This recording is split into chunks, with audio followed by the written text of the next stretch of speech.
Performance appraisal বা performance ইভ্যালুয়েশনের পুরো জায়গাটা হয়ে গেছিল, মেথডের জায়গাটা বাকি ছিল। ঠিক আছে, তো মেথডটা অনেকদিন ধরে করা হচ্ছে না অনেকগুলো রিজনের জন্য, হোয়াট এভার। আজকে অনলাইন ক্লাসে আমি মেথড অফ পারফরমেন্স ইভ্যালুয়েশনটা করিয়ে দিচ্ছি।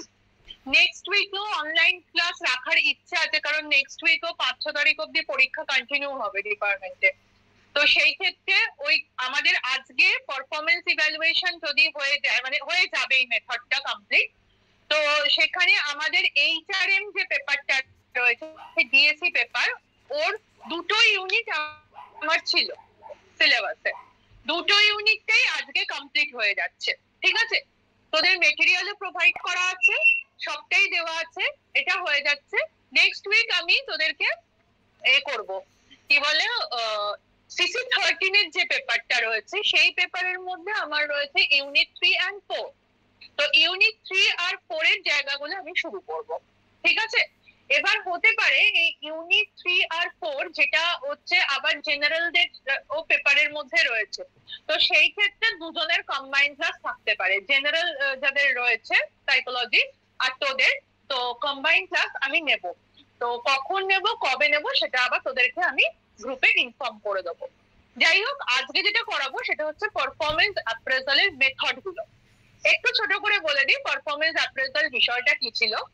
আমরা বেসিক্যালি যেটা পড়ছি এই পেপারটার মধ্যে সেটা হচ্ছে HRM, means human resource management. এবার এখানে আমরা কি করছি, একটা অর্গানাইজেশনের মধ্যে যে একটা হিউম্যান রিসোর্সেস রয়েছে, মিন্স যারা এমপ্লয়িজ রয়েছে তাদেরকে প্রপারলি অর্গানাইজ করা, প্রপারলি তাদের স্কিলস নলেজ গুলোকে ইউটিলাইজ করার জন্য একজন ম্যানেজার থাকেন বা লিডার থাকে। তারা কি করছে, পুরো বিষয়টা হিউম্যান রিসোর্স কে যেমন ম্যানেজ করছে, পাশাপাশি অর্গানাইজেশনের যে স্ট্রাকচার, যে ফ্রেমওয়ার্ক, সেগুলোকেও সেই অ্যাকর্ডিংলি হিউম্যান রিসোর্সের বেসিসে সেগুলো ঠিক হচ্ছে। এবার একটা রাইট পারসনকে রাইট জবে ইমপ্লিমেন্ট করার জন্য হিউম্যান রিসোর্স ডেভেলপমেন্টে কি করা হয় বা ম্যানেজমেন্টে কি করা হয়, যে জবটার জন্য হিউম্যান রিসোর্স অ্যাপ্লাই করছে সেই জবটাকে অ্যানালাইজ করা হয়। জবটাকে অ্যানালাইজ করলে জবের কিছু ক্যারেক্টারিস্টিক্স পাওয়া যায় এবং যারা এমপ্লয়ি আসবে তাদেরও কিছু ক্যারেক্টারিস্টিক সেখান থেকে বেরিয়ে আসে। সেই জব অ্যানালিসিস অনুযায়ী রিক্রুটমেন্ট প্রসেস শুরু হয় এবং রিক্রুটমেন্টের প্রসেসের মধ্যে একটা ইম্পর্টেন্ট পার্ট হচ্ছে সিলেকশন। যে সিলেকশন প্রসেসে রাইট পারসনকে রাইট জবের জন্য সিলেক্ট করা হয়। এবার আফটার সিলেকশন সে যখন একটা অর্গানাইজেশনে এন্ট্রি নিল, তখন সেই অর্গানাইজেশনে এন্ট্রি নেওয়ার পরে অর্গানাইজেশনের নিডস ওয়ান্টস এগুলো কি রয়েছে, অর্গানাইজেশনের মোটো কি রয়েছে, প্রোটোকলস গুলো কি রয়েছে, এইগুলো সম্পর্কে জানানোর জন্য ওই ফ্রেশার যে এমপ্লয়ি রয়েছে তাকে একটা ট্রেনিং দেওয়া হয়। এবং ট্রেনিং শুধু না, এখানে পরবর্তীকালে তার যদি কোনো স্কিল রিলেটেড প্রবলেম হয় বা নলেজ রিলেটেড প্রবলেম হয়, সেই নলেজটাকে এনহ্যান্স করার জন্য ট্রেনিং প্রোভাইড করা হয়, যেগুলো করলে তাদের প্রোডাক্টিভিটির জায়গাগুলো আরো এনহ্যান্স হয় এবং নিজেদের কনফিডেন্সের জায়গাটাও বাড়তে থাকে। এরপরে এই এত কিছু জিনিসগুলো করার পরে এমপ্লয়ি কি করছে, তার প্রোডাক্টিভিটি দিচ্ছে, মিন্স সে অর্গানাইজেশনের জন্য পারফরমেন্স করছে। এবার এই পারফরমেন্সটারও ইভালুয়েশন বা অ্যাপ্রেজালের প্রয়োজনীয়তা আছে। কেন আছে? কারণ আমরা যে কাজটা করছি, যেমন ধরো আমরা পড়াশোনা করছি, পড়াশোনার পরে এক্সাম সিস্টেমের কেন প্রয়োজনীয়তা রয়েছে, যেটা ইভ্যালুয়েট করে দেখবে যে আমি যে নলেজটা গ্যাদারের জন্য পড়াশোনাটা করলাম সেটা কতটা ফ্রুটফুল হয়েছে, সেটা কতটা আমি ইন্টারনালাইজ করতে পেরেছি, সেটাই এক্সামের মাধ্যমে আর সেটা শো হয়।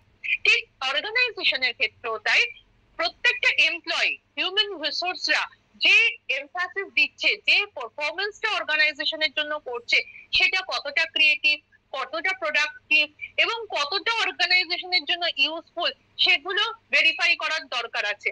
আলটিমেটাম সোসাইটির জন্য কতটা বেনিফিশিয়াল, এইগুলো দেখার জন্য পারফরমেন্স ইভ্যালুয়েশনের প্রয়োজনীয়তা রয়েছে।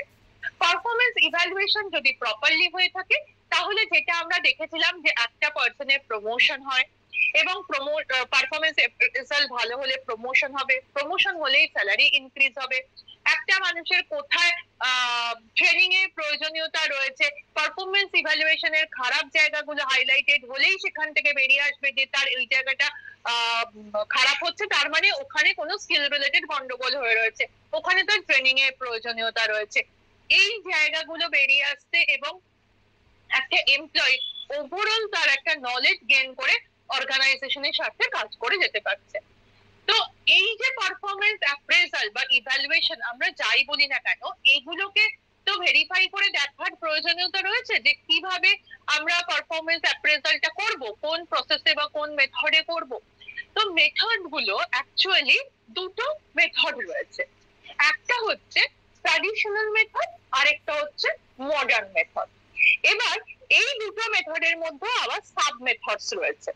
বেসিক্যালি অর্গানাইজেশন নিজেদের সুবিধা মতন নিজেদের অর্গানাইজেশনের সেটআপ অনুযায়ী ওরা এমপ্লয়ীদের বা হিউম্যান রিসোর্সদেরকে কোনো একটা মেথডের সাব মেথডের থ্রু দিয়ে ওরা পারফরমেন্স অ্যাপ্রেজাল করে থাকে।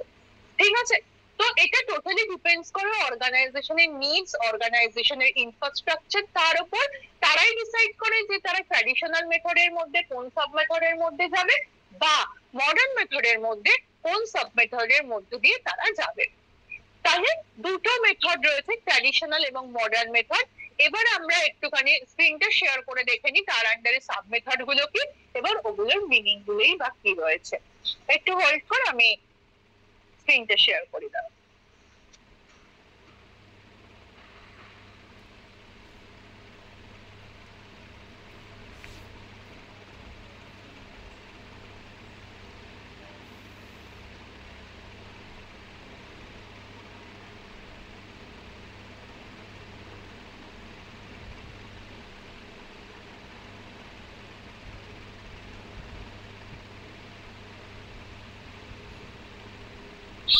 যেটা তোদের 207 পাতার পিডিএফ আমি প্রোভাইড করেছিলাম, সেই 207 পাতার পিডিএফ এর মধ্যেই পারফরমেন্স অ্যাপ্রেজালটা আছে, সেটা তোদেরকে বলেছিলাম।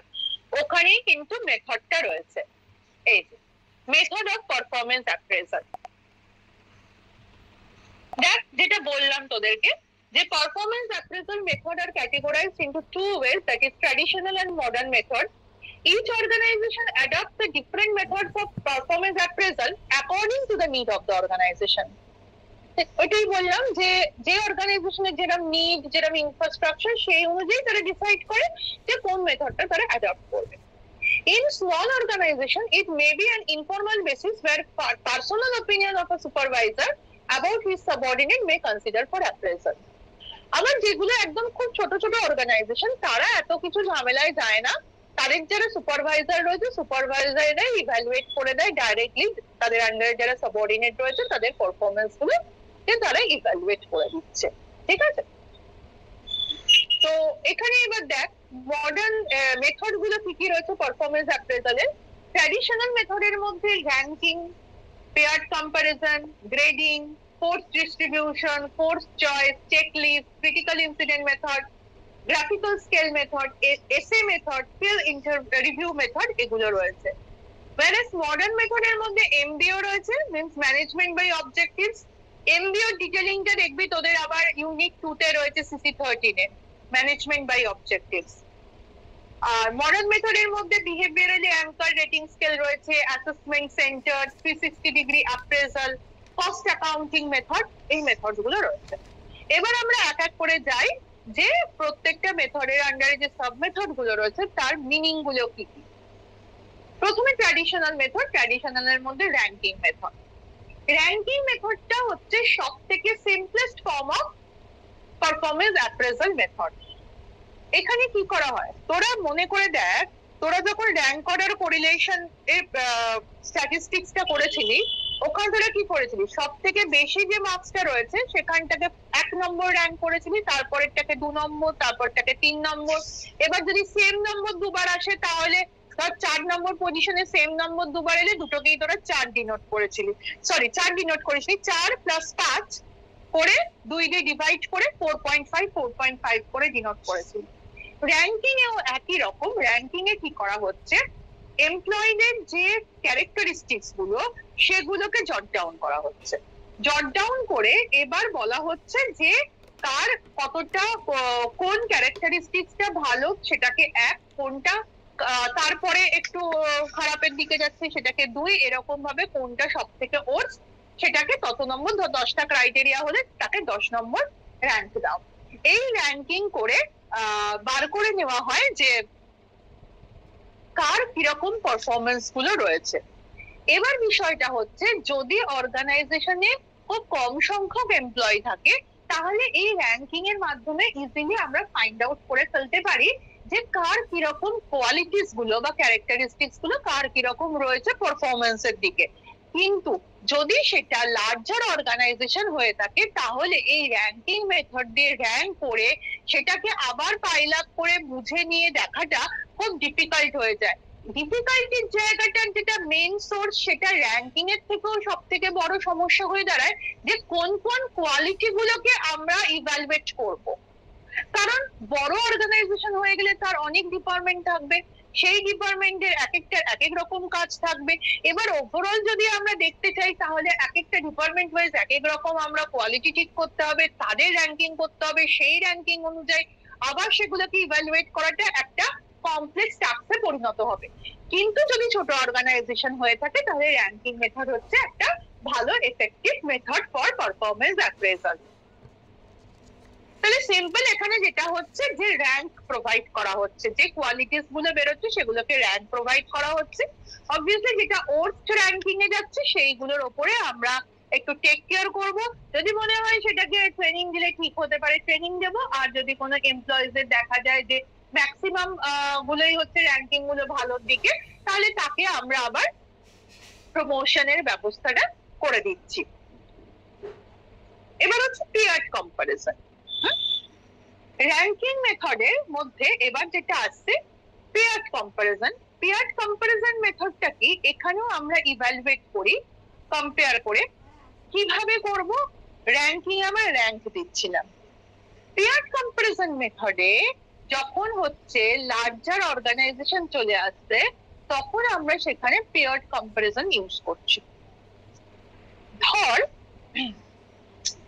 সে ফর এক্সাম্পল 5 জন এমপ্লয়ি রয়েছে, আমি করলাম কি 1 নম্বর যে এমপ্লয়ি 1 নম্বর এমপ্লয়ির সাথে 2 নম্বর এমপ্লয়ির কম্পারিজন করলাম, আবার 1-এর সাথে 3-এর কম্পারিজন করলাম, 1-এর সাথে 4-এর কম্পারিজন করলাম, 1-এর সাথে 5-এর কম্পারিজন করলাম। এরকম করে 1-এর সাথে 1-এর তো কম্পারিজন হয় না, 1-এর সাথে 2, 1-এর সাথে 3, 1-এর সাথে 4, 1-এর সাথে 5-এর কম্পারিজন করলাম কোনো একটা কিছু কোয়ালিটির উপরে। আবার 2 নম্বর ইন্ডিভিজুয়ালকে নিলাম, 2-এর সাথে 1-কে করলাম, 2 2 হবে না, 2-এর সাথে 3-কে করলাম, 2-এর সাথে 4-কে করলাম, 2-এর সাথে 5-কে করলাম। আবার 3 নম্বরকে নিলাম, 3-এর সাথে 1, 3-এর সাথে 2, 3-এর সাথে 4, 3-এর সাথে 5। এইরকম ভাবে আমরা কি করছি প্রত্যেকের সাথে প্রত্যেকের কম্পেয়ার করছি, কম্পেয়ার করে করে দেখছি কার মধ্যে কোন কোয়ালিটিটা ভালো। যেমন আমি অনেস্টি নিয়ে জাজ করছি। অনেস্টি অ্যাসপেক্টটা আমি প্রথমে বললাম যে সাবজেক্ট যে 1 রয়েছে তার অনেস্টির সাথে সাবজেক্ট 2 এর অনেস্টি কম্পারিজন করো, কার অনেস্টি তোমার বেটার মনে হচ্ছে। যদি বলে 1 কে মার্ক করব, যদি বলে 2 কে মার্ক করব।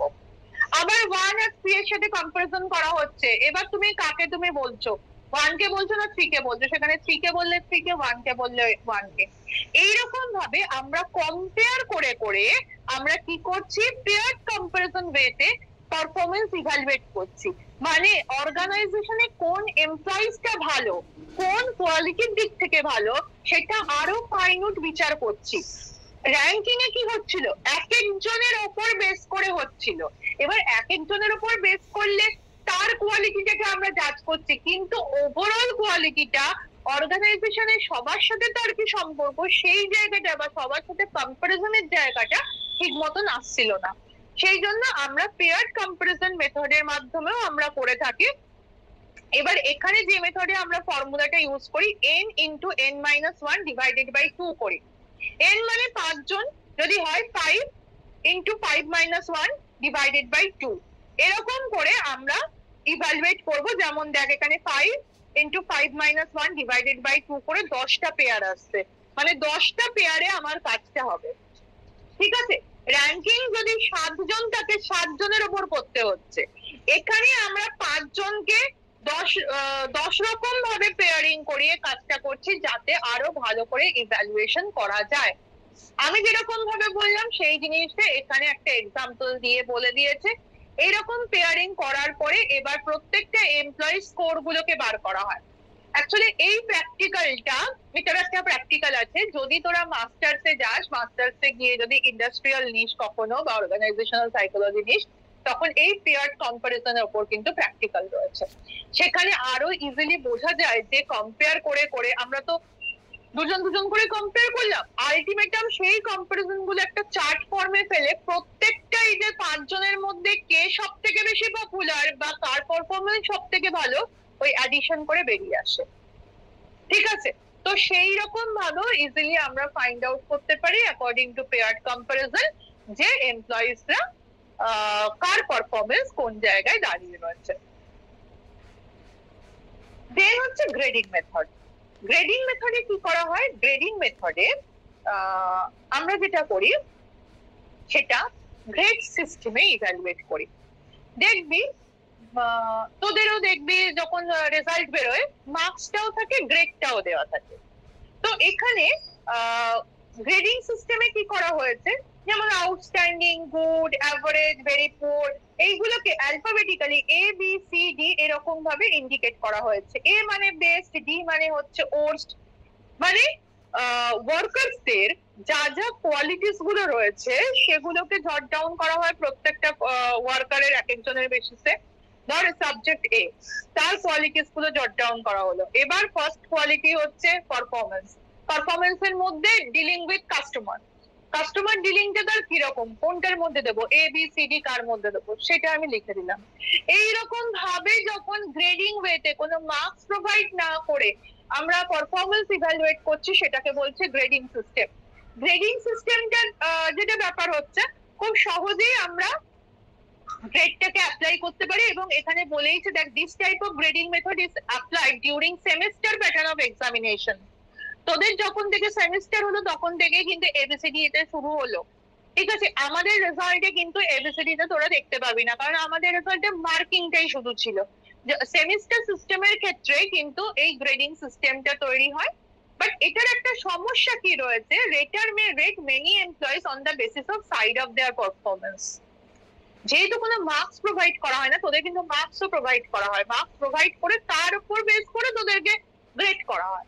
কিন্তু অর্গানাইজেশনে যেটা হয়, যেটার কারণে গ্রেডিং সিস্টেমের লিমিটেশন, জাস্ট পারফরমেন্সটা দেখলাম, কোন একটা পারফরমেন্স দেখে আমি গ্রেড করে দিলাম, কিন্তু কতর মধ্যে গ্রেড করলাম সেটা যেমন বোঝা যায় না। আবার গ্রেডিং সিস্টেমের একটা সমস্যা কি বলতো, 90 থেকে 100 যারা পেয়েছে প্রত্যেকেই এ পাবে। এবার যে 90 পেয়েছে আর যে 100 পেয়েছে তার মধ্যে 10-এর ডিফারেন্স আছে। 90 আর 100 পাওয়া স্টুডেন্টে কিন্তু একই কোয়ালিটির নয়। বাট গ্রেডিং সিস্টেমে দুজনকে ডিনোট করা হচ্ছে এ হিসেবে। এইগুলো হয়ে যাচ্ছে গ্রেডিং সিস্টেমের লিমিটেশন। একদিকে যেমন ইজিয়ার প্রসেস, অন্যদিকে তার লিমিটেশনও রয়েছে।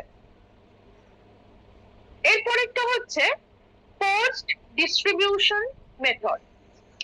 পোস্ট ডিস্ট্রিবিউশন মেথডে কি করা হচ্ছে, পোস্ট ডিস্ট্রিবিউশন মেথডে কিছু কোয়ালিটিস বলবো না, কিছু একটা ফিক্সড ক্রাইটেরিয়া করে দিয়েছে। সেই ক্রাইটেরিয়া ওয়াইজই আমাকে এমপ্লয়িজ গুলোর মধ্যে সেই ক্রাইটেরিয়াটা ডিস্ট্রিবিউট করতে হবে। কিভাবে? দেখ এখানে বলেছে, for example 10% employees may be rated as excellent, 40% as above average, 20% as average, 10% below average and 20% poor। হিসাব করে দেখ টোটাল 100% হচ্ছে। ওখানে অর্গানাইজেশন বলে দিয়েছে যে সবাইকে একই রকম ভাবে ইভ্যালুয়েট করলে হবে না। তোমরা যখন যারা ইভ্যালুয়েটার তাদেরকে বলা হয়েছে যে তোমরা যখন ইভ্যালুয়েট করতে বসবে, ইভ্যালুয়েশনের মধ্যে মাত্র 10% এমপ্লয়িকে এক্সেলেন্ট বলে রেট করবে। যেমন কম্পিটিটিভ এক্সাম গুলোতে থাকে না একটা কাট অফ মার্কস, যে এত কাট অফ মার্কস এর উপর উঠলে তবেই সে কোয়ালিফাই করতে পারছে, এর নিচে থাকলে কোয়ালিফাই করতে পারছে না, খানিকটা সেরকম। এখানে বলে দিয়েছে যে 10% কে তুমি এক্সেলেন্ট বলবে, এক্সেলেন্ট হিসেবে ডিনোট করবে, 40% কে অ্যাবভ এভারেজ, 20% হলে অ্যাভারেজ, 10% বিলো অ্যাভারেজ, আর 20% হচ্ছে একদম পোর পারফরমেন্স। এইটার মাধ্যমে কি করা হচ্ছে, এই রেটিংটা মিনিমাইজ করছে the favouritism of rating many employees on higher side. এই ফোর্স ডিস্ট্রিবিউশনের একটা সুবিধা হচ্ছে এখানে এইরকম রেস্ট্রিকশন করে দেওয়ার জন্য অনেকে কি করে, কাউকে একটা ভালো লাগছে তাকে একটা র্যাঙ্কিং করে দিলাম, পছন্দের মানুষে আমার বায়াসনেস থেকে একটা র্যাঙ্কিং করে দিলাম, এই জায়গাটা আসবে না। কারণ যখন ইভ্যালুয়েট করছে তখন তাকে বেঁধে দেওয়া হয়েছে কিছু রুলস, যে এতজনকে এই ক্রাইটেরিয়া এই জিনিস ফুলফিল যাদের হচ্ছে তার মধ্যে থেকে only 10% excellent, 20% poor, 40% above average, 20% average, 10% below average, এইরকম ভাবে করতে হবে। তার ফলে ফেভারিটিজমের জায়গাগুলো এখানে এলিমিনেট বা মিনিমাইজ হচ্ছে। আর সব থেকে ডিফিকাল্ট হচ্ছে এটা, যে কেন কোন পার্সনকে কোন ক্রাইটেরিয়ার মধ্যে ফেলা হলো সেটা পুরোপুরি ভাবে এক্সপ্লেন করাটা পসিবল হয় না। ধর 10% কে এক্সেলেন্ট হিসেবে বলা হলো, এবার 10% এর মধ্যে হয়তো 20 জন লোক রয়েছে, এবার 21 নম্বর যে লোকটা তার 0.5 এর জন্য হলো না, কম্পিটিটিভ এক্সামেও ঠিক সেটা হয়, 0.5 এর জন্য হলো না, তাহলে তাকে আমরা অ্যাভাব এভারেজ করে দেবো? এই জায়গাগুলো কেন করছি, কিসের বেসিসে করলাম, কোন পয়েন্ট অফ ভিউ থেকে হলো, এইগুলো ফাইনালি সবকটা এক্সপ্লেনেশন দেওয়াটা এই ফোর্স ডিস্ট্রিবিউশনের ক্ষেত্রে পসিবল হয় না। এবং ফোর্স ডিস্ট্রিবিউশন এই কারণে বলা হচ্ছে এর মধ্যেই তোমাকে করতে হবে, এখানে কোনো ফ্লেক্সিবিলিটি নেই। কাউকে যদি মনে হয় যে না অ্যাবভ এভারেজ পার্সেন্টার এই 0.5টাকে ইগনোর করে আমি 0.5, অনেক সময় হয় না এক্সামে 22.5 পেলো, ওটাকে 23 করে দেওয়া হলো, এইরকম যে ব্যাপারটা, এটাও এখানে হবে না। যেটা একদম ফুলফিল করছে ক্রাইটেরিয়া তাদেরকেই নেওয়া হচ্ছে। তার ফলে কেন একজন ক্রাইটেরিয়া থেকে বেরিয়ে গেল, এই এক্সপ্লেনেশনটা সবসময় দেওয়াটা পসিবল হয় না। এটা ফোর্স ডিস্ট্রিবিউশনের বড় সমস্যা। ফোর্স চয়েস মেথডে কি করা হয়, ফোর্স চয়েস মেথডে এখানে কিছু স্টেটমেন্ট দিয়ে দেওয়া হয়। যেমন বলা হচ্ছে একটা এমপ্লয়ির পার্সপেক্টিভে, the employee is hard working, the employees give clear instruction to his subordinate. এই ক্যারেক্টারিস্টিক্সটা দিয়ে দেওয়া হলো, দিয়ে বলা হলো যে তোমরা চয়েস করে বলো এই দুটোর মধ্যে কোনটা actually suitable for this employee. এমপ্লয়িটা হার্ড ওয়ার্কিং নাকি employee gives clear instruction to his subordinate, বা এরকমও হয় এমপ্লয়ি ইজ ভেরি সিনসিয়ার নাকি employee gives clear and fast instruction to his subordinate. দেখ দুটোরই মিনিং কিন্তু মোরাললেস সেমের দিকেই যাচ্ছে, ওয়ার্ডেডলি ডিফারেন্ট হয়ে যাচ্ছে, ঠিক আছে? তো এইরকম জায়গায় বলা হচ্ছে যে কোনো একটাকে চুজ করো। একটা জিনিস ভেবে দেখ, যে এমপ্লয়িটা খুব সিনসিয়ার বা হার্ড ওয়ার্কিং সে তো ভালো করে ইনস্ট্রাকশন দেবে সাবঅর্ডিনেটকে, কারণ সে জানে যে ঠিক মতন ইনস্ট্রাকশন না দিলে কাজ হবে না।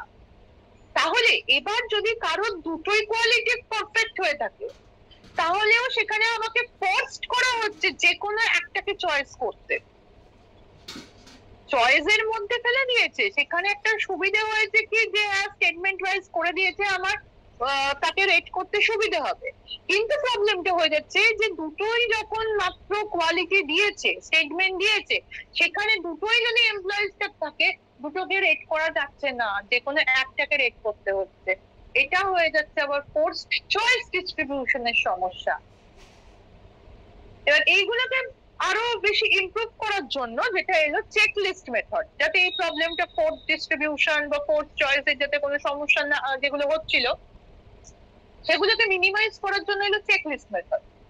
সেখানেও দেখ তোর একটা স্টেটমেন্ট দিয়েছে, বলছে is he or she respected by his or her subordinate, yes বা নো তে যে কোনো একটা টিক দাও। Is he or she ready to help the employees, yes বা নো তে টিক দাও, টিক দেওয়া। এবার এই ইয়েস নোর মধ্যেও যে বাউন্ডেড থাকবে সেটাও কি ঠিক? এখানে কিন্তু দেখ কোর্স চয়েসে যেটা ছিল দুটোর মধ্যে যে কোনো একটাকে রেট করতে হবে, এখানে দুটোকেই তুমি রেট করতে পারবে ইয়েস বা নো এর মধ্যে। বাট এখানেও একটা সমস্যা হয়ে দাঁড়াচ্ছে যে সবসময় হয়তো এমপ্লয়িটার সবার দ্বারা রেসপেক্ট পায় না, বা সে কাউকে হেল্প করে যে সবসময় করছে তাও নয়, তা করছে কখনো করছে না, কিন্তু মাঝে সাঝে করে।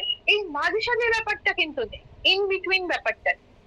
তাহলে এখানে যেটা ফোর্স চয়েস ফোর্স ডিস্ট্রিবিউশনের এররটা মিনিমাইজ হলো, সবকটাতে রেটিংটা করা গেল স্টেটমেন্টে, কিন্তু ইন বিটুইন যদি কোনো রেসপন্স থাকে সেই রেসপন্সটা চেকলিস্টের থ্রু দিয়ে করা গেল না।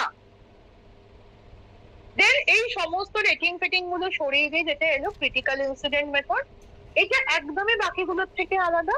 এখানে এমপ্লয়িকে কোনো একটা ক্রিটিক্যাল সিচুয়েশনের মধ্যে ফেলে দেওয়া হচ্ছে, যেখান থেকে বেরিয়ে আসছে যে তার লিডারশিপ কোয়ালিটিস কিরকম রয়েছে, ক্রিটিক্যাল সিচুয়েশনস গুলোকে সে কিভাবে হ্যান্ডেল করতে পারছে, ওই অন স্পটে তাকে ইভ্যালুয়েট করা। ঠিক আছে, যে অ্যাকচুয়ালি ক্রাইসিস মোমেন্টে একজন এমপ্লয়ি কিভাবে সিচুয়েশনটাকে হ্যান্ডেল করতে পারছে, তার মধ্যে সমস্ত কোয়ালিটিস গুলোই তাহলে সেখান থেকে ইভ্যালুয়েট হয়ে যাচ্ছে।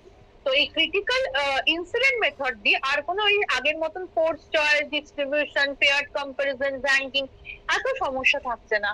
এখানে খুব ইজিলি আমরা ফাইন্ড আউট করতে পারছি ওই সিচুয়েশনের উপর বেস করে যে কোথায় তার পারফরমেন্সের কিরকম অবস্থা হয়ে রয়েছে। বাট এটা ড্রব্যাক বলতে যেটা বোঝাচ্ছে খুব টাইম কনজিউমিং, আর এটা দিয়ে যেটা হয় যে সারা বছর ইন্ডিভিজুয়ালটা যে সার্ভিসটা দিল তার ইভ্যালুয়েশনটা হয় না, ওই একটা মোমেন্টারি একটা সিচুয়েশনের উপর বেস করে তার ইভ্যালুয়েশনটা হচ্ছে। এটাও পুরো পারফেক্ট এই পয়েন্ট অফ ভিউ থেকে বলা যাচ্ছে না। দেন এলো graphic scale method. Graphic scale মেথডে অ্যাকচুয়ালি বিষয়টা হচ্ছে যে গ্রাফ ফর্ম করা হচ্ছে। এটা একদম মনে করে দেখ যেমন তোরা 16 PF এর গ্রাফটা করেছিলি, ওই প্রোফাইল গ্রাফটা, যেখানে একদিকে হাই স্কোর একদিকে লো স্কোর, মাঝখানে 1 to 10 রেটিংস পয়েন্ট ছিল, সেই জায়গাটার মধ্যে তোরা যেমন করেছিলি যে 4 আর 5 হচ্ছে তোর মিডিয়াম, 1 থেকে 5 আর 6 মিডিয়াম, 1 থেকে 4 অব্দি বিলো অ্যাভারেজ, আবার হচ্ছে তোর 7 থেকে 10 হচ্ছে অ্যাবভ অ্যাভারেজ। তো এই যে জায়গাগুলো করেছিলি এখানে তোরা কোয়ালিটি অনুযায়ী ডট ডট করে একটা গ্রাফ করেছিলি, জিগজ্যাগ গ্রাফের মতন এসেছিল 16 PF এর প্রোফাইল গ্রাফটাতে। এখানেও তাই, যে কোয়ালিটিস গুলো ডিনোট করা হচ্ছে সেই কোয়ালিটিস গুলোকে রেট করতে হবে ওরকম ভাবে, 1 থেকে 10 এর মধ্যে রেটিং স্কেল থাকছে। এবার তাকে কোথায় কোন পয়েন্টে রেট করছে,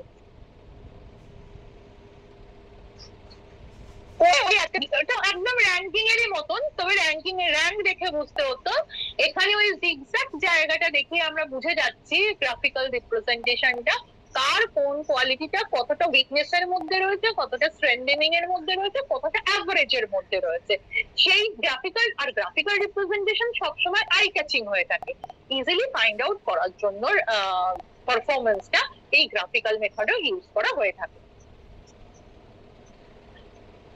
গ্রাফিক্যাল মেথড বাদ দিয়ে যেটা রয়েছে এসএ মেথড। এসএ মেথডে এক একটা এমপ্লয়ির সারা বছর কি পারফরমেন্স করেছে, তার উইকনেস কি রয়েছে, স্ট্রংনেস কি রয়েছে, বিহেভিয়ার প্যাটার্ন কেমন, সে কতটা অ্যাবসেন্ট করে, কতটা লিভ নেয়, বা ঠিক টাইমে আসছে কিনা, কতটা কোয়ালিটি রিলেটেড ওয়ার্ক সে প্রডিউস করছে, তার মধ্যে কোনো ক্রিয়েটিভ সেন্স আছে কিনা, এই সম্পর্কে এক একটা এমপ্লয়িজ এর উপর এসএ লিখে দিতে হয়, দিয়ে সেগুলোকে ইভ্যালুয়েট করা হয়।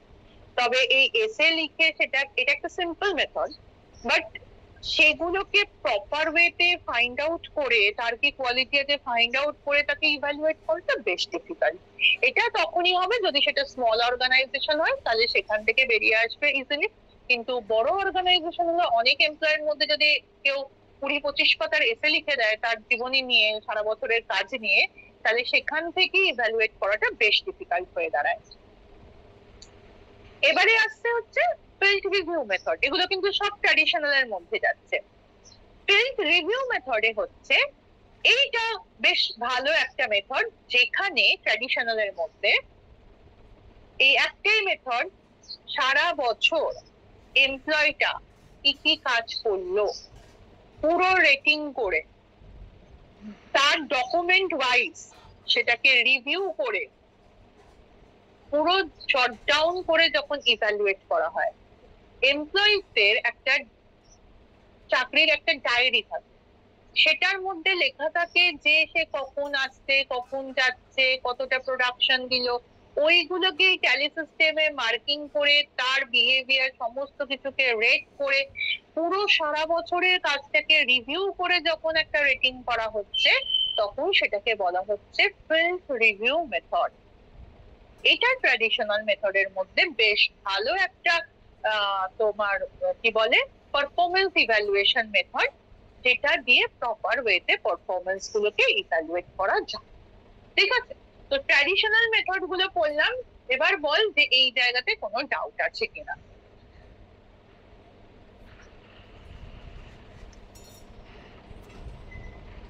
ম্যাম কোর্স চয়েস মেথডটা আরেকবার বলে দেবেন? বলে দেবো। পোস্ট চয়েস, চয়েসের যে জায়গাটা এখানে রয়েছে, দেখ এক্সাম্পলে এখানে কিছু স্টেটমেন্ট দিয়ে দিয়েছে। এবার ওই স্টেটমেন্ট দুটো বা তিনটে যাই দিক না কেন একটা এমপ্লয়ের জন্য, দুটোর মধ্যে একটাকেই চুজ করতে হবে। যেমন বলেছে the employee is hard working, আর তার সাথে বলেছে the employee gives clear instruction to his subordinate. এই দুটোর মধ্যে একটাকে রেট করতে হবে, দুটোর মধ্যে কোনটা ভালো। এবার যদি কোনো এমপ্লয়ি দুটোই ভালো থাকে, দুটোকে আমি রেট করতে পারবো না, কারণ আমাকে ফোর্সফুলি বলা হয়েছে যে কোনো একটাকে চয়েস করে রেট করতে হবে। এটা হচ্ছে ফোর্স চয়েস।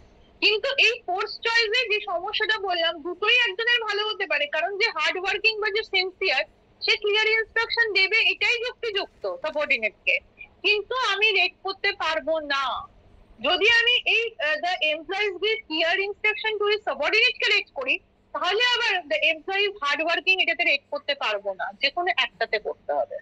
তার জন্য যেটা এলো চেকলিস্ট মেথড, যে সবকটাকেই আমি রেট করতে পারবো, ইয়েস নো রেসপন্সে রেট করতে পারবো। কিন্তু এরও সমস্যা যেটা হয়ে দাঁড়ালো, ইয়েস নোর বাইরেও তো ইন বিটুইন বা মাঝে মাঝে ব্যাপারটা থাকে, সেই রেটিংটাও কিন্তু এই চেকলিস্টের মধ্যে এলো না। আবার ফোর্স ডিস্ট্রিবিউশনও তাই, যে এত পার্সেন্ট এমপ্লয়িকে আমাকে এক্সেলেন্ট করতে হবে, কত পার্সেন্ট এমপ্লয়িকে আমাকে পুয়ার বা অ্যাভারেজ করতে হবে, এইগুলো সব ভাগ করে দিয়েছে। একটা অফিসে যদি 500 জন থাকে, 500 জনের মধ্যে 10% এক্সেলেন্ট, 20% অ্যাবভ অ্যাভারেজ, এইরকম ভাবে বলে দেওয়া হয়েছে যে তাদেরকে রেট করতে হবে। এগুলো সব ফোর্স ডিস্ট্রিবিউশন, ফোর্স চয়েসের সমস্যা। ঠিক আছে, তো সেগুলোকে ঠিক করার জন্য বাকি মেথড গুলো রয়েছে, সেগুলো দিয়ে ঠিক করা হয়। ঠিক আছে, তো বুঝতে পারলি কি? হ্যাঁ ম্যাম। বাকিরা একটু রিপ্লাই করবি। হ্যাঁ ম্যাম। হ্যাঁ ম্যাম। হ্যাঁ ম্যাম। হ্যাঁ ম্যাম।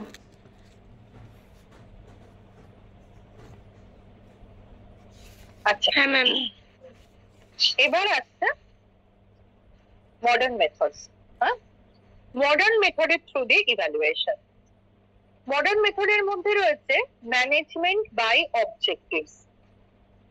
এই কনসেপ্টটা দিয়েছিলেন পিটার ড্রুকার ইন 1954 এ। এই প্রসেসটা কি process? It is a process where the employees and the superior come together to identify some goals which are common to them. The employees set their own goals to be achieved. The benchmark is taken as the criteria for measuring their performance, and their involvement is there in deciding the course of action to be followed. মানে এইখানে আলাদা করে কোনো ইভ্যালুয়েটর, কোনো সুপারভাইজারকে আনা হচ্ছে। এই প্রসেসটা হচ্ছে ম্যানেজমেন্ট বাই অবজেক্টিভ বা এমবিও, এমন একটা প্রসেস যেখানে এমপ্লয়ি আর সুপারভাইজার দুজনে একসাথে বসছে, বসে ডিসাইড করছে যে কোন ক্রাইটেরিয়া গুলো বা কোন গোল তাদেরকে অ্যাচিভ করতে হবে। এমপ্লয়ি হিসেবে কোন গোল অ্যাচিভ করতে হবে, সুপারভাইজার হিসেবে বা সুপিরিয়র হিসেবে কোন গোল অ্যাচিভ করতে হবে, সেগুলোকে ডিসাইড করে তারা ওই ক্রাইটেরিয়ার উপর বেস করে পারফরমেন্স গুলোকে ইভ্যালুয়েট করার কথা এরা ভাবনা চিন্তাটা করে। এই প্রসেসে যেটা হয় যে এই প্রসেসে প্রপার ওয়েতে গোল সেট আপ, গোলটাকে কিভাবে অ্যাকশনে ইমপ্লিমেন্ট করবে, ঠিক মতন গোলগুলো রিচ করতে পারছে কিনা, প্রত্যেকটা রিভিউ প্রপার টাইমে হয়ে থাকে। যেহেতু এমপ্লয়ি সুপারভাইজার একসাথে কাজ করতে বসে, এখানে টাইমলি যেমন সবকিছু জিনিসগুলো ইভ্যালুয়েট হচ্ছে প্রত্যেকটা স্টেপে, তার ফলে কি হচ্ছে, যে স্টেপে গিয়ে কোনো না কোনো সমস্যা অ্যারাইজ হচ্ছে, সেই স্টেপেই সেটা রেকটিফাইড হয়ে যাচ্ছে, ম্যানেজ হয়ে যাচ্ছে। কারণ এখানে নামটা বলেছে দেখ, ম্যানেজমেন্ট বাই অবজেক্টিভস।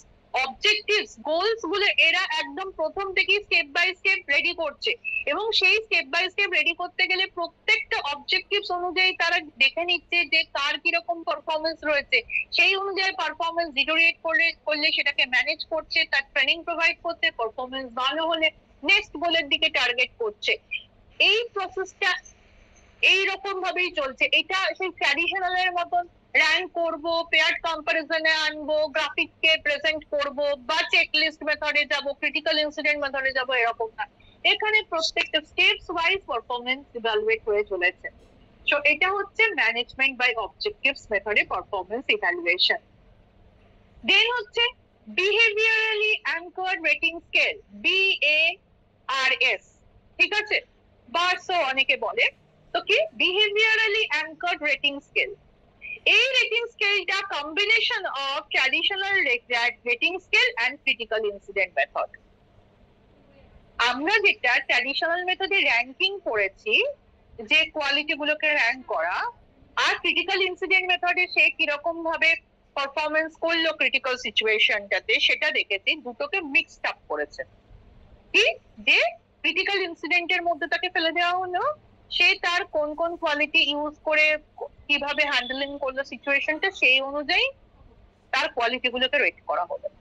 তাহলে কি হলো, আগে ট্র্যাডিশনালে কিছু কোয়ালিটি রেট করা হতো, সেই কোয়ালিটি গুলো রেট করতে গিয়ে অনেক সময় যিনি রেট করতেন তার বায়াসনেস, তার কোনো প্রিভিয়াস এক্সপিরিয়েন্স, এইগুলো অ্যাসোসিয়েট হয়ে যেত, ঠিক আছে। শুধু ক্রিটিক্যাল ইনসিডেন্ট মেথডে কি হচ্ছিল, ওই পার্টিকুলারলি ইনসিডেন্টটা দেখেই আমরা জাজ করতাম।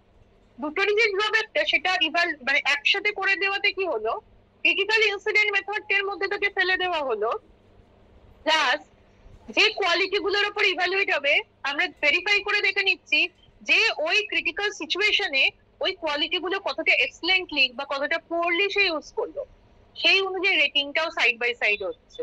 তার ফলে কি হচ্ছে, ওই পার্টিকুলার মোমেন্টটা দেখেই যে পুরো ওভারঅল জাজ করছি তাও না, পার্টিকুলার মোমেন্টটা দেখছি, সেই মোমেন্টটার মধ্যে আমি দেখে নিচ্ছি যে সারা বছর যদি কারোর কাজ করার এক্সপিরিয়েন্স থাকে তবেই সে ওই কাজটা করতে পারবে। এইটাকে ডিসাইড করে নিয়ে একদম হাতে কলমে তার পারফরমেন্স ইভ্যালুয়েশন জাজ করে দেওয়া হচ্ছে। এটাকেই বলছে মডার্ন মেথডে বিহেভিয়ারালি অ্যাঙ্কার্ড রেটিং স্কেল।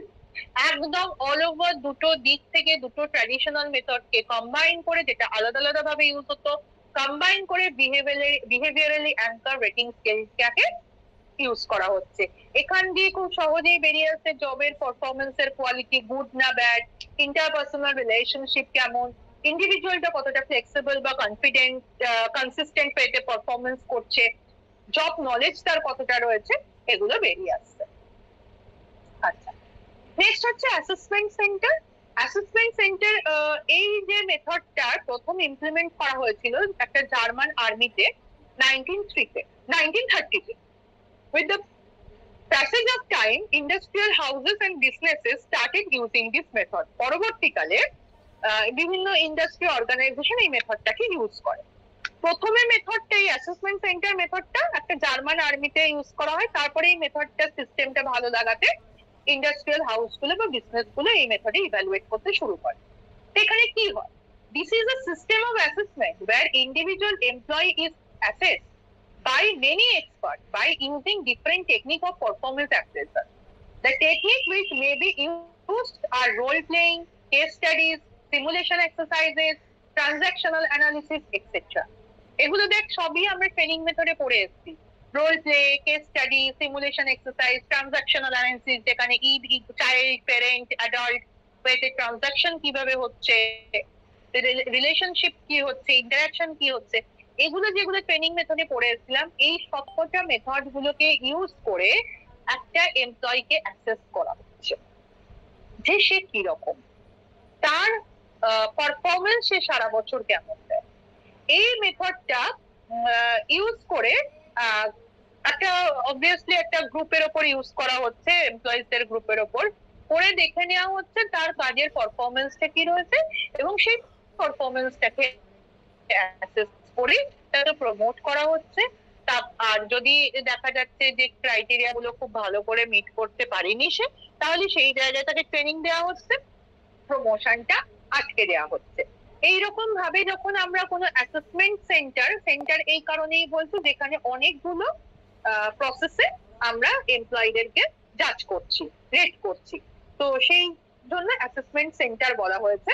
তো এইরকম ভাবে আমরা কি করছি, বিভিন্ন একটা অর্গানাইজেশনের বিভিন্ন ডিপার্টমেন্টের এমপ্লয়িজদের মধ্যে রোল প্লে, তাদের case studies, simulation exercise, transactional অ্যানালিসিসের থ্রু দিয়ে পারফরমেন্স গুলোকে অ্যাসেস করছি। এইটার মধ্যে, এই মডার্ন মেথডের মধ্যে সব থেকে যেটা ভালো সেটা হচ্ছে 360 ডিগ্রি পারফরমেন্স অ্যাপ্রেজাল। এটা হচ্ছে কি হয়, অনেকগুলো রেটার থাকে, এটা হচ্ছে মাল্টি রেটার ফিডব্যাকও এটাকে বলা হয়। এটা অন দ্য জবের ওপর হয়ে থাকে। এই 360 ডিগ্রি যেটা হচ্ছে তোর এই অ্যাপ্রেজাল টেকনিক, এটাতে কোনো একজন রেটার তো থাকে না বললাম, এখানে একজন এমপ্লয়িকে যেমন তার কলিগ ইভালুয়েট করছে, সুপারভাইজার, কোম্পানির ম্যানেজার, অন্যান্য ডিপার্টমেন্টের কলিগসরা, অন্যান্য ডিপার্টমেন্টের সুপারভাইজার, কারণ একটা ডিপার্টমেন্টের সাথে আরেকটা ডিপার্টমেন্ট লিঙ্ক আপ হয়ে রয়েছে, কাস্টমার, তারপরে হচ্ছে বাকি যারা অ্যাসোসিয়েটেড অর্গানাইজেশনের সাথে ইনডোর আউটডোর বেসিসে সবাই ইভ্যালুয়েট করবে, করে দেখে নেওয়া হচ্ছে তার পারফরমেন্সটা কেমন। কারণ এখানে যেটা দেখা হয়, একটা এমপ্লয়ি কাজ খুব ভালো করে কিন্তু খুব ব্যাড টেম্পার্ড, সুপারভাইজারের সাথে ভালো করে কথা বলে, কলিগদের সাথে কথা বলে না, কাউকে হেল্প করে না, নিজের কাজটা নিজে ঠিক মতন করে। তাহলে এই যে শুধুমাত্র যদি কিরকম প্রোডাক্টিভ কাজ করে তার উপর যদি আমরা রেটিং দিই, তাহলে তো সে রেট পেয়ে ভালো জায়গায় পৌঁছে যাবে, তার প্রমোশন হতে থাকবে। তার মানে সে বুঝতে পারছে আমার অ্যাচিভমেন্টের জায়গাটা আমি পেয়ে যাচ্ছি, তাহলে কার সাথে কিরকম বিহেভিয়ার করলাম সেটা এখানে ইম্পর্টেন্ট নয়। সেই সবকিছুটাও কিন্তু দরকার, বিহেভিয়ারটা দরকার, কাউকে হেল্প করা দরকার। শুধু নিজের কাজটা করব, নিজে অ্যাচিভ করব, এটা করলে কিন্তু হয় না। এই জায়গাগুলোকেই ঠিক করার জন্য বা প্রপার ওয়েতে ফুললি ইভ্যালুয়েট করার জন্যই হচ্ছে 360 ডিগ্রি পারফরমেন্স অ্যাপ্রেজালকে নিয়ে আসা হয়েছে। বা 360 ডিগ্রি পারফরমেন্স অ্যাপ্রেজাল মেথডে কি করা হচ্ছে, একটা এমপ্লয়ির পারফরমেন্সকে অ্যাপ্রেস করা হচ্ছে। দেখ এখানে অ্যাপ্রেজাল গুলো, এমপ্লয়ি সেলফ অ্যাপ্রেজালটা হয়। সেলফ অ্যাপ্রেজাল বলতে সে সারা বছর কি করেছে, কোন কোন তার প্রোডাক্টিভ ওয়ার্ক আছে সেগুলো যেমন সাবমিট করছে। সুপারভাইজার দ্বারা অ্যাপ্রেজাল হচ্ছে, সাবঅর্ডিনেট, পিয়ার অ্যাপ্রেজাল, সবকিছুতেই অ্যাপ্রেজালটা হচ্ছে।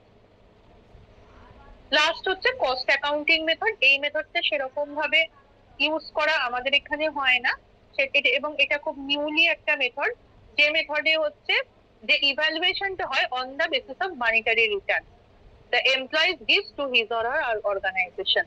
একটা মানিটারি ব্যাপারের উপর ডিপেন্ড করে হয়।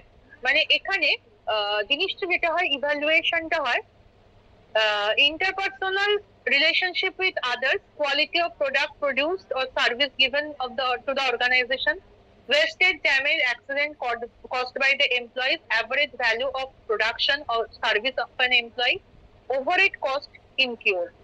মানে কি বলছে, ধর ভালো কিছু করলে অর্গানাইজেশন তাকে পেমেন্ট করবে, আর অর্গানাইজেশনের যে পার্সেন্টের পারফরমেন্স ইভ্যালুয়েট হচ্ছে সে যদি অর্গানাইজেশনের কোনো ড্যামেজ, ক্ষতি, অ্যাক্সিডেন্ট এগুলো করে, তাহলে সেক্ষেত্রে তার থেকে কস্ট ডিডাক্ট করা হবে।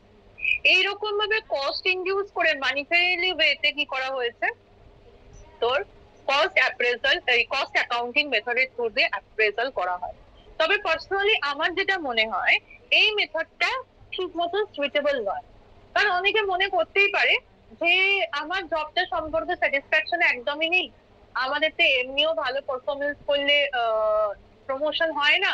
তো এবার অর্গানাইজেশনের ক্ষতি করতে শুরু করব, ড্যামেজ করতে শুরু করব, কি করবে, বড়জোর আমার স্যালারি থেকে টাকা কেটে নেবে। ঠিক আছে, এমনিতেও তো প্রমোশন হয় না, স্যালারি ইনক্রিজের কোনো ব্যাপার নেই, তাহলে ভালো পারফরমেন্স দিয়ে কি হবে। ঠিক আছে, আবার অনেক সময় সুপারভাইজাররাও মনে করে যে সবকিছু দিক ভালো করলে, ভালো কিছু রেট হলে তাহলে এমপ্লয়ীদেরকে সেখানে কিছু টাকা অ্যাজ আ রিওয়ার্ড হিসেবে দিতে হবে, মানিটারি রিওয়ার্ড দিতে হবে। সেটাও খুব একটা ঠিক মতো সুইটেবল হবে না। তার থেকে বেটার তাকে একটা মিডিয়াম অ্যাভারেজ আমি র্যাঙ্কিং করব বা রেট করে তাকে জাজ করব পারফরমেন্সটা। এই প্রবলেম গুলো কিন্তু চলে আসে। তো সেই জন্য কস্ট অ্যাকাউন্টিং মেথডটা ইমপ্লিমেন্ট করাটা আমাদের মতন এই সমস্ত জায়গায় বেশ ভালো রকম ডিফিকাল্ট একটা জিনিস। বাট সব থেকে বেস্ট মেথড হচ্ছে মডার্নের মধ্যে 360 ডিগ্রি পারফরমেন্স অ্যাসেসমেন্ট, যেটা মাল্টি রেটার ফিডব্যাক আমরা বলে থাকি। এই হচ্ছে মডার্ন মেথডস গুলো। তো যাই হোক, মেথড গুলো সব বোঝাতে পারলাম। হ্যাঁ ম্যাম। ম্যাম। হ্যাঁ ম্যাম। আচ্ছা, হ্যাঁ ম্যাম। ঠিক আছে, তাহলে আমাদের এটা হয়ে গেল। নেক্সট আমি গ্রুপে জানিয়ে দেবো কবে করব। আমাদের এইচআর এর পেপারটা কমপ্লিট হয়ে গেল সিলেবাস, নেক্সট CC13 শুরু করব। CC13 এরও মেটেরিয়াল তোদের গ্রুপে দেওয়া আছে, কবে কি করবো আমি জানিয়ে দিচ্ছি, তাহলে তোরা লিস্ট করতে পারিস।